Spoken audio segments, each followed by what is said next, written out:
प्रिय विद्यार्थियों, एक बार पुनः आपका स्वागत है गायत्री कॉलेज समचौर के इस YouTube चैनल पर। इस ऑनलाइन क्लास में आज हम पढ़ेंगे क्लास बीएससी सेकेंड ईयर के सब्जेक्ट बॉटनी से रिलेटेड एक टॉपिक। विद्यार्थियों, इस टॉपिक को हमने प्रीवियस लेक्चर के अंतर्गत पढ़ा था, जिसके अंतर्गत शुगर कैन या गन्ना के सामान्य लक्षण और उसके वानस्पतिक गुणों को देखा था। जैसा कि हम जानते हैं कि शुगर कैन या गन्ना को सामान्य भाषा में ईख के नाम से जानते हैं और इससे सबसे बड़ा जो उत्पाद है जिसके लिए इसकी खेती की जाती है वो इससे प्राप्त होने वाला है शुगर या चीनी है। चीनी को प्राप्त करने के लिए ही गन्ने की खेती की जाती है। इस संदर्भ में हमने कल की क्लास में जिसमें पढ़ा था उस वनस्पति लक्षण के बाद में आज हम उसी टॉपिक को आगे बढ़ाने जा रहे हैं, जिसके अंतर्गत पढ़ेंगे इसकी खेती कैसे की जाती है और गन्ने से गन्ने का रस निकाल करके चीनी, गुड़ या शक्कर कैसे प्राप्त की जाती है, इसको विधि। तो हम गन्ने की खेती के लिए इसके जो क्लाइमेट चाहिए वो क्लाइमेट मुख्य रूप से उष्ण और उपोष्ण कटिबंधीय क्षेत्र का क्लाइमेट है, यानी उष्ण और उपोष्ण वातावरण इस पादप की खेती के लिए सर्वाधिक उपयुक्त है। ये 20 से लगा करके 35 डिग्री सेंटीग्रेड के तापमान में सर्वाधिक वृद्धि करता है। इसकी उत्तम खेती के लिए उष्ण और नम वातावरण तथा 60 इंच वार्षिक वर्षा के क्षेत्र में इसको उत्पन्न किया जा सकता है, इसकी पैदावार ली जा सकती है। अब बात करते हैं कि इससे खेती कैसे की जाती है। खेती करने के लिए सबसे पहले खेत को समतल किया जाता है, खाद दी जाती है। तो हम इस टॉपिक में ये पढ़ेंगे कि इसकी रोपाई कैसे की जाए, कितनी खाद की आवश्यकता इसके लिए होती है, सिंचाई कब आवश्यकता होती है और उसको कब काटा जाता है। बात करते हैं इसकी बुवाई की। तो इसमें लैंगिक जनन के नहीं होने के कारण बीजों का निर्माण नहीं होता। हालांकि पुष्प उत्पन्न होते हैं लेकिन फिर भी फर्टिलाइजेशन की प्रक्रिया नहीं होती, फलस्वरूप बीज नहीं बनते। तो बीज के स्थान पर इस पादप में कलम रोपण के द्वारा बुवाई की जाती है। कलम जो एक भाग है वो नए पादप को सक्षम करता है, तो वो इसका बीज कहलाता है। वनस्पति विज्ञान के अंतर्गत बीज की परिभाषा भी यही दी गई है कि पादप का वो भाग जो नए पादप को निर्मित करने में सक्षम होता है वो बीज कहलाता है। तो यहाँ पे जो बीज हैं वो मूल रूप से इसकी कलम है। कलम को प्राप्त करने के लिए करते क्या है कि 1 वर्ष पुराना गन्ना है, उस गन्ने के शीर्ष भाग को आधारी भाग से काट करके मुख्य रूप से इसके शीर्ष भाग वाले जहाँ के कोशिका सर्वाधिक वृद्धिशील होती है उस क्षेत्र की पर्ण जो इसकी पर्ण संधि पर लगी होती है वो हाथ से पृथक करके इसके छोटे छोटे खंड बनाए जाते हैं और ऐसे खंड जिसके अंदर प्रत्येक खंड के अंदर 2 से लगा करके 3 पर्व संधियाँ होती हैं। यदि हम कलम बनाते समय इस गन्ने के तने से पर्ण को मशीन द्वारा काट दें तो इसकी कक्षीय कोशिकाओं की विघटित होने से, क्षतिग्रस्त होने से उसमें अंकुरण की संभावना कम हो जाती है। इसलिए पर्ण को हमेशा हाथ से हटा करके छोटे छोटे खंडों में काटा जाता है। प्रत्येक एक खंड कलम कहलाता है या उसको हम सीड सेट के नाम से जानते हैं। जब उसको 2 से 3 पर्वसंधि युक्त भाग में काटते हैं तो लगभग इसमें इसकी लंबाई है वो 40 से लेकर 50 सेंटीमीटर होती है। विद्यार्थियों, 70 से लगा करके 80 क्विंटल गन्ने के तने से लगभग 42,000 से लगा करके 45,000 कलम सेट या सीड सेट तैयार किए जा सकते हैं। तो ये था इसका कलम बनाने का प्रक्रिया। जब कलम बन जाती है उस समय उसकी बुवाई की जाती है। बुवाई करने के लिए 3 विधि हमारे पास में। पहले प्रोसेस, खेत जब तैयार हो जाता है उसके बाद में सपाट विधि के द्वारा, इस विधि के अंतर्गत कलम को जमीन के अंदर दबा करके ऊपरी भाग पर प्लैंकर की सहायता से उसको समतल कर दिया जाता है।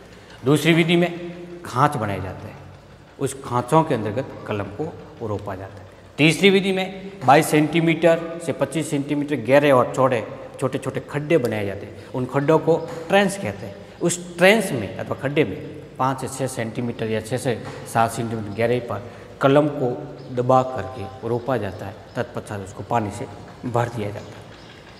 तो ये थी जब कलम आपके पास में है तो कलम को रोपने की विधियाँ। दूसरी बात, क्योंकि गन्ने का पौधा होता है वो 2 से 3 वर्ष तक लगातार चलता रहता है, तो एक बार रोपने के बाद में 3 साल तक आपको फसल मिलती रहेगी। तो सबसे पहले क्या करेंगे कि पहले साल आपने जैसे ही कलम रोपा तो कलम विधि के द्वारा प्रवर्धन की प्रक्रिया प्रारंभ की गई। तो दूसरे साल जब उसको 12 से लेकर 14 महीने बाद में काटा जाता तो काटते समय उसकी ज़मीन से थोड़ा सा ऊपरी भाग से उसको काटा जाता है। इस प्रकार से काटने से थोड़ा सा डंठलनुमा जड़ें ज़मीन के अंदर रहती है और यही जड़ें या डंठलनुमा संरचना वापस कलम के रूप में कार्य करते हुए पुनः एक नए पौधे को निर्मित करते हैं। तो एक बार रोपने के बाद में हम उसी पौधे से लगभग 2 से 3 बार फसल ले सकते हैं। इस विधि को जिसके अंतर्गत काटने के बाद में उसका आधारी भाग पुनः नए प्रवर्धन के द्वारा नए पादप का निर्माण करता है, उसको रत्नु विधि के नाम से जाना जाता है। कौन सी विधि? रत्नु। तो पहली विधि जिसके अंतर्गत पहली साल बो रहे हैं तो कलम रोपण विधि, और दूसरी बात उसी पौधे से वापस नए पौधे का निर्माण कराए वो रत्नु विधि। कलम रोपण विधि की 3 विधियाँ हैं, जबकि रत्नु एक सिंपल सी प्रकार की विधि है। इस पादप के फसल के लिए खेत तैयार करने के लिए सबसे पहले इसको डीप प्लाउ अर्थात गहरी जुताई करनी पड़ती है। 2 बार 3 बार जुताई करने के बाद में आवश्यकता अनुसार उसमें ऑर्गेनिक खाद डाली जाती है। ऐसी खाद जो नाइट्रोजन, फास्फोरस और पोटेशियम युक्त हो। गन्ने की फसल के लिए 120 किलोग्राम से लगाकर के 150 किलोग्राम प्रति हेक्टेयर की दर से नाइट्रोजन युक्त उर्वरक, 75 किलोग्राम प्रति हेक्टेयर की दर से फास्फोरस तथा 75 से लगा करके 85 किलोग्राम प्रति हेक्टेयर की दर से पोटेशियम युक्त खाद की आवश्यकता होती है, जो पोटाश के रूप में होती है। खेत को तैयार करने से आवश्यकता अनुसार उसका मृदा उपचार भी किया जा सकता है, जिससे मृदा के अंतर्गत कीटों का प्रभाव कम हो जाता है, कीटों का अथवा दीमक जैसी संरचनाओं का। मृदा उपचार के साथ साथ में बीज उपचार भी किया जाता है, जिससे संक्रमण का अथवा रोग जनिकों के संक्रमण की संभावना कम हो जाती है। जब रोपाई समाप्त हो जाती है तो रोपाई के बाद अंकुरण हो जाता है। तो अंकुरण के जस्ट कुछ समय बाद में 15 दिन के अंतराल पर प्रारंभिक स्टेज में पानी दिया जाता है और उसके बाद 25 से 30 दिन के अंतराल पर लगातार फसल को पानी देना होता है। जब फसल लगभग 12 से 14 महीने तक हो जाती है, इस अवस्था तक पहुँचते पहुँचते तने का रंग हल्के पीले रंग का हो जाता है, वो ठोस धातु की तरफ बजना प्रारंभ होता है। उस समय गन्ने की कटाई कर ली जाती है। काटते समय इसको थोड़ा सा ज़मीन से ऊपर से काटते हैं ताकि पुनः उसी डंठल से नए पादप विकसित हो जाती है। जब गन्ने को काट दिया जाता है तो उसको तने पर लगे हुए लीफ को या पर्ण को मशीन की सहायता से पृथक कर छोटे छोटे बंडल बना करके कारखानों में चीनी निर्माण करने के लिए भेज दिया जाता है। प्रत्येक दिन कटाई के प्रत्येक एक दिन का एवरेज आता है। एक दिन के अंतर्गत लगभग 2% शर्करा की हानि होती है या डंठल सूख जाता है। इसलिए जितने दिन तक डंठल या बंडल पड़े रहते हैं उतने ही दिन पर डे 2% के हिसाब से उसमें से शर्करा धीरे धीरे कम होती जाती है। इसलिए जितना जल्दी हो सके उसको चीनी निर्माण हेतु कारखानों में भेज देना चाहिए। चीनी निर्माण की प्रक्रिया को मुख्य रूप से 4 स्टेप में कंप्लीट किया जाता है। सबसे पहले मशीनों की सहायता से उसमें से रस निकाला जाता है। जैसे गन्ना रस भी एक छोटी सी मशीन लगी होती है, उसमें गन्ने के डंठल को दबा करके 2-3 बार डाल करके उसमें से रस निकाला जाता है। उसी प्रकार की कारखानों में बड़ी बड़ी मशीनें लगी होती है, उसके द्वारा रस निकाला जाता है। तो एक बार मशीन में डालने के बाद में उसको पुनः 2 से 3 बार उस डंठल को डाला जाता है, जिससे संपूर्ण रस बाहर निकल जाता है। जो रस निकलता है वो हरे मटमैले रंग का होता है, जैसा कि आप जानते ही। इस दौरान रस निकालने के बाद में शेष बचा हुआ डंठल भाग जो बिखरा हुआ होता है उसको खोई के नाम से जानते हैं। इसको सुखा करके इसका उपयोग ईंधन के रूप में किया जाता है। जो रस प्राप्त हुआ है उसमें ग्लूकोज, सुक्रोज, प्रोटीन, उसमें गोंद, कार्बनिक अम्ल और खनिज लवण जैसे घटक पाए जाते हैं। लेकिन इसमें सबसे ज़्यादा मात्रा पाई जाती है वो होती है पानी, जो लगभग 95% तक होता है। इस रस को सेकेंड प्रोसेस में डालेंगे जिसके अंदर इसका शुद्धिकरण करेंगे। इसमें कई प्रकार के अनावश्यक घटक पाए जाते हैं। लेना क्या हमें, केवल कार्बोहाइड्रेट लेना, बाकी पार्ट को सबको बाहर निकाल देना है। तो इसको सबसे पहले स्थिर करेंगे, बड़े बड़े कुंड में भर करके स्थिर करते हैं, जिसके कारण प्लावी प्रकार की जितनी अशुद्धियाँ हैं वो पृथक हो जाती है। प्लावी वो जो सतह पर तैरती हुई होती है। और ये कौन सी हो सकती है, मुख्य रूप से खोई के छोटे छोटे टुकड़े जो रस के साथ में आ जाते हैं वो होते हैं। उसको जल में स्थिर करने के बाद में ऊपरी सतह पर तैरते हुए पाए जाएंगे, उसको पृथक कर देंगे। उसके बाद में उसमें अशर्करा भाग को अवक्षेपण विधि के द्वारा पृथक करेंगे। अवक्षेपण के बाद में उस रस को गर्म किया जाता है, जिससे प्रोटीन क्रिस्टलीकृत होकर के उस रस से बाहर निकल जाती है।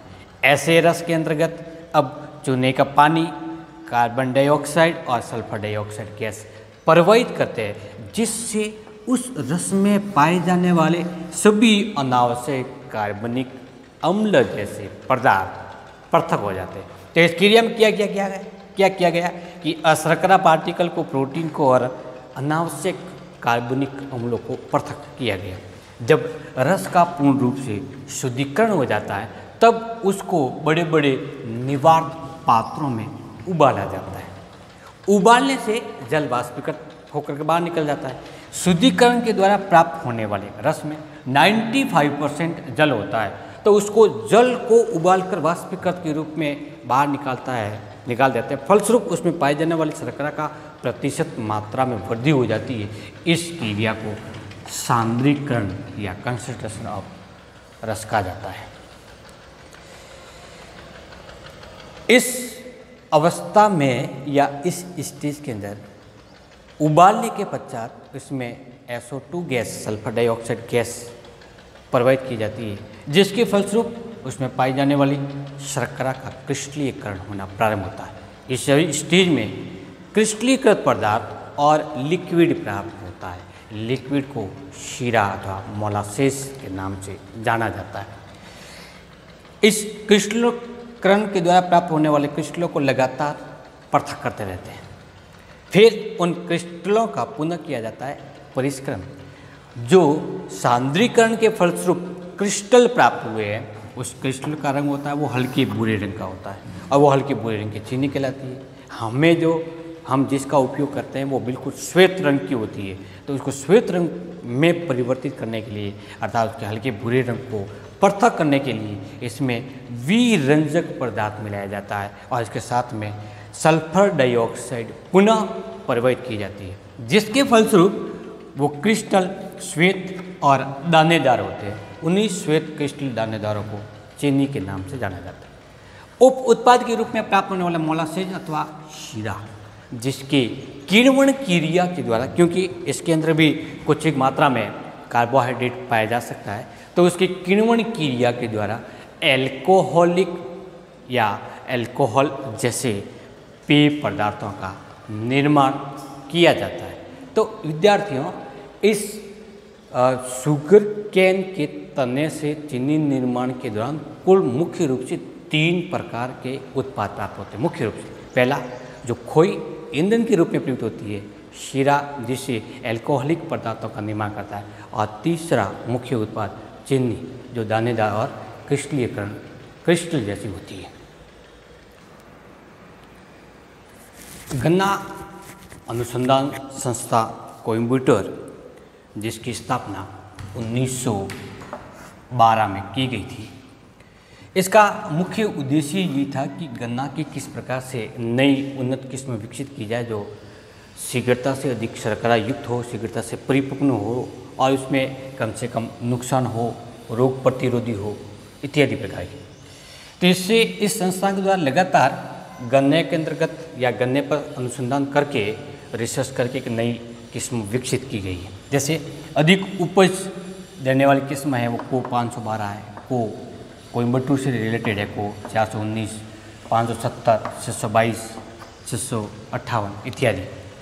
रोग प्रतिरोधी किस्मों के रूप में 331, 212, 349, 564। शीघ्रता से परिपक्व होने वाली फसल है 62, 174, 6806, 73, 14। क्षेत्र विशेष के अनुसार भी इस संस्था के द्वारा नई किस्में विकसित की गई है, जिसमें उपोष्णकटिबंधीय क्षेत्र के लिए सबसे ज़्यादा उपयुक्त किस्म है वो 1148 और 1158 है, जबकि उष्णकटिबंधीय क्षेत्र के लिए 414 और 446 प्रकार की किस्म है। तो ये क्षेत्र विशेष के अनुसार रोग प्रतिरोधी या उपज के अनुसार इस किस्मों का विकास किया गया, जिसके फलस्वरूप गन्ने के उत्पादन में बहुत अधिक वृद्धि हुई है। गन्ने के अंदर जब प्रोटेक्शन की बात करें, क्रॉप प्रोटेक्शन की, तो इसमें दो प्रकार के डिजीज लगती है। एक तो वे डिजीज जो कवक के द्वारा, वायरस के द्वारा या फिर बैक्टीरिया के द्वारा उत्पन्न होती है, और दूसरा ये फसल प्रभावित होती है इंसेक्ट्स के द्वारा। रेड रॉट और मलानी गन्ने में पाया जाने वाला सबसे सामान्य किस्म का रोग है। रेड रॉट कॉलिटोट्राइकम फल्केटम नामक फंगस से होता है। ये ड्यूटेरोमाइसिटिस प्रकार की फंगस है। विल्ट डिजीज सिफेलोस्पोरियम सैकेराई से होता है। स्मट अस्टिलागो साइटिमिनिया के नामक कवक के द्वारा होती है। और मोजेक डिजीज है वो मोजेक वायरस के कारण होती है। फंगी से बचाव के लिए फंगीसाइड जैसे बोर्डेक्स मिश्रण होता है का स्त्रावण, बीज उपचार या फिर उसका स्प्रे करके इस फंगी के प्रकोप से बचा जा सकता है। गन्ने की फसल को प्रभावित करते हैं इंसेक्ट, जिसमें से टॉप बोरियर जो अंकुरित होने वाले पादप के शीर्ष भाग को, जो इसका विभुति क्षेत्र जिससे पादप की वृद्धि होती है, को खा करके काट करके नष्ट कर देता है। वो ट्राइपोजिया निवेला नामक का कीट है। स्टेम बोरियर जो साइलोटेरिया इन्फुल्स टाइप हैं, और एक होता है लीफ हॉपर जो कि लीफ को खा करके पादप की उत्पादकता को प्रभावित करने का कार्य करता है। इंसेक्ट से बचाव के लिए गन्ने की फसल पर बेंजीन हेक्साक्लोराइड या BHC का निश्चित मात्रा में स्प्रे करना चाहिए, जिससे इंसेक्ट का प्रभाव कम से कम होता है। गन्ने का उपयोग क्या क्या होता है? तो विद्यार्थियों, सबसे मुख्य उत्पाद है वो है इसका रस, और उसी गन्ने के रस से गुड़, शक्कर और चीनी का निर्माण सबसे ज़्यादा किया जाता है। इसके अतिरिक्त जितना भी भाग प्राप्त होता है वो उप उत्पाद के रूप में होता है, उनका अलग अलग तरीके से उपयोग किया जाता है। तो पहला चीनी, शक्कर और गुड़ निर्माण में किया जाता है। इस तीनों प्रकार के पदार्थों का उपयोग पेय पदार्थ अथवा खाद्य पदार्थ को मीठा करने में किया जाता है। तो इसका उपयोग कहाँ करेंगे हम? पेय पदार्थ के रूप में करते हैं, जैसे कि गर्मी के मौसम के अंदर गन्ने के रस को ठंडे पेय पदार्थ के रूप में उपयोग में लिया जाता है। इसके अलावा पेय पदार्थ बनाने में आइसक्रीम बनाने के लिए शक्कर का उपयोग करते हैं, विभिन्न प्रकार की मिठाई बनाने के लिए, मुरब्बा बनाने के लिए, चॉकलेट बनाने के लिए इसी चीनी या शक्कर अथवा गुड़ का उपयोग किया जाता है। चीनी निर्माण के दौरान प्राप्त होने वाला मोलासेज अथवा शीरा जो परिष्करण या क्रिस्टलीकरण के दौरान प्राप्त होता है, रस को उबाल करके जब इसका क्रिस्टलीकरण किया जाता है तो क्रिस्टल जो प्राप्त होता है वो चीनी या शक्कर के रूप में प्रयुक्त हो जाते हैं, जबकि इसका लिक्विड प्राप्त होता है उसको मोलासेज अथवा शीरा कहते हैं। उस शीरे को पशुआहार के रूप में उपयोग में लिया जाता है। इसके अलावा उससे शराब, बियर, औद्योगिक उत्पादन की दृष्टि से अल्कोहल का निर्माण या फिर ग्लिसरॉल का निर्माण किया जाता है। तो ये इसका मुख्य उत्पाद, उसी का मुख्य उत्पाद के रूप में जाना जाता है। खोई है वो ईंधन के रूप में या कार्बनिक अम्ल को प्राप्त करने में किया जाता है। इसके साथ में इस खोई का उपयोग कागज़, फाइबर, कार्डबोर्ड जैसे पदार्थों का निर्माण करने के लिए भी किया जाता है। शुद्धिकरण के दौरान जो अवक्षेप प्राप्त होता है, उस अवक्षेप से वसा अम्ल, मोम और सौंदर्य प्रसाधन के पदार्थों का निर्माण किया जाता है। और इसके अतिरिक्त ठंडे पेय पदार्थ के रूप में गर्मियों के मौसम में सभी व्यक्तियों के द्वारा उपयोग किया जाता है। गन्ने के पर्ण का उपयोग पशु आहार के रूप में भी किया जाता है अथवा उसको चारे के रूप में यूज में लिया जा सकता है। तो आज के इस टॉपिक के अंतर्गत पढ़ा हमने गन्ने की उपयुक्त जलवायु, उसकी फसल प्राप्त करने के लिए खेत को तैयार करना, बुवाई करना, कितनी सिंचाई की आवश्यकता होती है, गन्ने से किस प्रकार से चीनी प्राप्त की जाती है, उस दौरान प्राप्त होने वाले उत्पादों का उपयोग क्या होता है और इस गन्ने का महत्व या आर्थिक महत्व क्या होता है।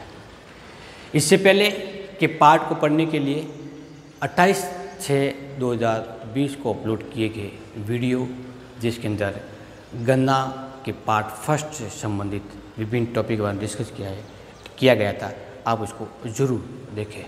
Thank you.